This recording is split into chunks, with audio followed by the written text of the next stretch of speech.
What is going on, everybody? I am Rob Westerman, the third of GBP Daily, and thank you for tuning in to the Rob Westerman Show. You can find me all over the social sphere at GBP Daily. Shoot me a follow, subscribe to the YouTube channel. I would greatly, greatly appreciate that. Hit me up in the DMs. I am always available to talk Packers anytime, any day, and today is Monday, January 26th. Happy Monday. Hope your guys' week is getting off to a good start. A new week for us. It is week 3 of the offseason, unfortunately, right? And despite Jordan Love having the same amount of touchdown passes this postseason as Drake May and Sam Darnold, we got bounced in the first round while the other two are playing for a Super Bowl title, which is just crazy, right? Tough world for us Packer fans out there. Just goes to show how important every other aspect of an NFL team is. Defense, of course, special teams, which every time I say special teams, I get acid reflux. We saw it last night in the Rams-Seahawks game. The muff punt completely changes the game. Special teams matters, and until we start to prioritize it, I think we'd be fools to go into the postseason every year thinking it's not going to bite us in the behind. So with that, Rob Demovsky reported that he does think Rich Bisaccia's job is safe. Not sure the reasoning behind that, but that is what he reported. We do have a new face on the coaching staff. Drum roll for our new defensive coordinator, Jonathan Gannon, has been hired as the Packers defensive coordinator. He was most recently the head coach of the Arizona Cardinals, and while he did not call the plays for the defensive side of the ball, their defense was pretty horrid. Third most points allowed during his time there, third worst passer rating allowed, and overall the Cardinals had a 15-36 record with him at the helm. So you may be wondering why we picked him up to be our guy. I think it mainly probably has to do with his time as the defensive coordinator in Philly for 2 years. Is my thought process on why. The Eagles defense in 2022 racked up a franchise record 70 sacks. And that number is unreal if you think about it. This past year, the Packers had 36 sacks, which is just sad. So I'm sure that, along with the fact that he was in charge of that defense that got them to the Super Bowl, the Packers think he'll probably be able to do the same for us with Micah Parsons and company. So I'm not going to criticize the hire like everybody else, simply because, I don't know anything about the plans that he laid in front of the Packers that made them think he's qualified. One thing I do know, and Andy Herman said this as well, this may be Matt LaFleur's most important hire of his career.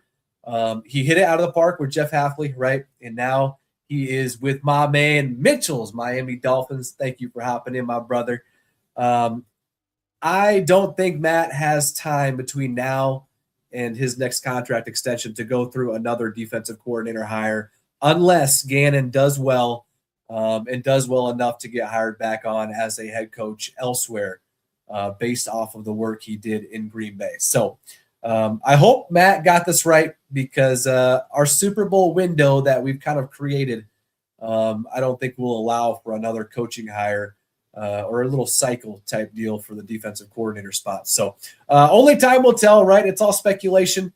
But Jonathan Gannon is our guy for the defensive coordinator spot, replacing Jeff Hafley, who did quite the job with what he had during his 2 years here. So, all right, anybody planning on going to maybe a Bucks game this winter? Maybe you want to go to a Badgers basketball game or any other NBA or college basketball game. Maybe you're planning a trip to a Brewers game this summer or another MLB team game this summer. Do not buy your tickets anywhere else other than TickPick. They guarantee the cheapest Packers tickets on the market. And in fact, if you find cheaper tickets elsewhere, they will refund you 110% of your money back. Same tickets as everybody else: StubHub, SeatGeek, Vivid Seats, Ticketmaster, all those guys. And TickPick is the cheapest every single time. Shout out to TickPick. They are the best in the biz. I've used them for everything, whether it's Packers games, Badgers basketball games. Have not been to a Brewers or Bucks game in quite some time. I actually have never been to a Bucks game ever, which is crazy to think, actually.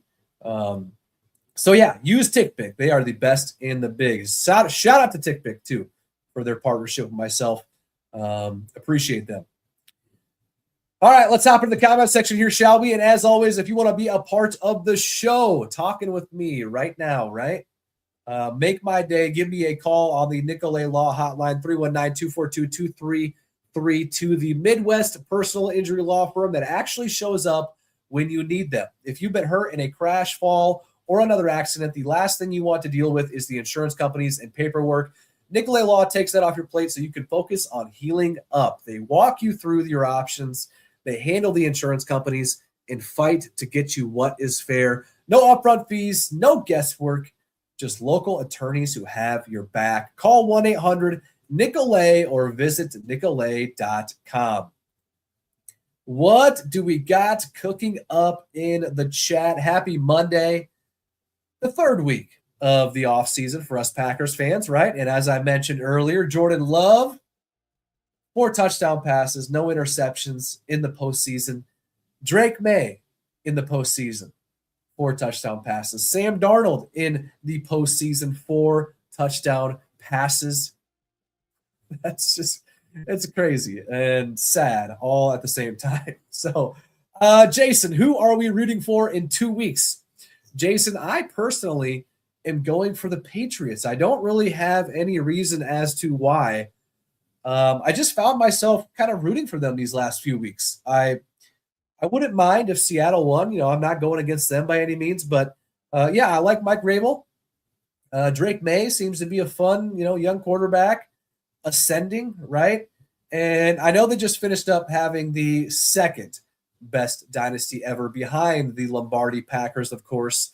And yeah, they're already back in the big game, but I'm rooting for the Patriots. So I will say I have doubted Sam Darnold for a while, but he has earned my respect a few times over now. He's been playing lights out. So big shout out to Darnold for balling out last year, skipping town from the Vikes, and now in Seattle, picking up where he left off in the regular season last year. So, yeah, the Seahawks are fun to watch too. As far as the Rams, I am okay with them being eliminated. I know it sucks for Devontae because now his teams are 0-5 in NFC Championship games during Devontae's career. But I will admit I was kind of rooting for the Seahawks yesterday. Maybe that has to do with because I could be still a little salty that Devontae chose to leave. And this is no shot at Devontae. He just was doing what he thought was best for him at the time being. I actually had a chance to hook up with Devontae before. Forget what game that was, but he signed my jersey of his, as you can see right there. Pre-game of, I don't remember what game that was. I and I can't tell by the picture, but Devontae was kind enough to stop over and sign my jersey of his pregame a few years back. So nothing but love for Devontae, but he did choose to leave our squad. So I don't feel as bad for the situations that he's found himself in since he's left, specifically with the Raiders. Derek Carr has never really won anything, and then he gets hurt and then gets cut. He's in town with the Raiders for 2 years, and then this past season hooks on it with the Rams, who did have a pretty good year and obviously a shot to go to the Super Bowl, but came up short. So Devontae's kind of not running out of time, but he's getting up there in age, still has it 100%. He is still that guy when he gets those targets. But as far as winning a Super Bowl, it's kind of running out of time a little bit. So bummer for Devontae, that is for sure. So to answer your question, Jason, I am rooting for the Patriots for who knows what reason. So what else we got? Trevor, how is Rich Bisaccia's job safe? That is a great question, Trevor. I truly do not know. Rob Domofsky was asked about if he's safe, and he said it looks like it. So I don't know. John Kuhn said he's in support of him and hopes he is back next season. John's an employee of the Packers. I don't know if that has anything to do with it, but I don't understand that. But yeah, our special teams have not been good enough. It's as simple as that. There hasn't been any glimmers of hope for what it could be in the future. We have an all-pro returner on the roster who didn't return kicks all year up until the playoff game. Josh Jacobs was thrown back there and then fumbles. The whole unit is just a dumpster fire besides Daniel Whelan and Bo Melton and Zane Anderson at gunners. So if he stays, I would be a fool to expect any improvement. So not sure how Rich Bisaccia's job's safe, but for some odd reason, it is. But, Trevor, nonetheless, appreciate you for hopping in.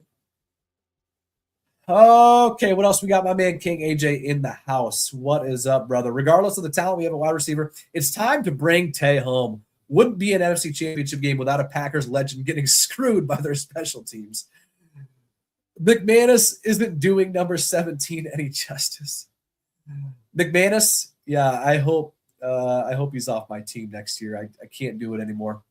I just cannot do it with the McManus experiment. If we go undefeated and make the playoffs next year, I will still be worried about Brandon McManus missing 2 field goals, missing an extra point like he did in Chicago a few weeks back. So got to switch it up. We've got to switch it up. I think he finished, 4 for 10 or 4 for 9 on kicks 40-plus last regular season.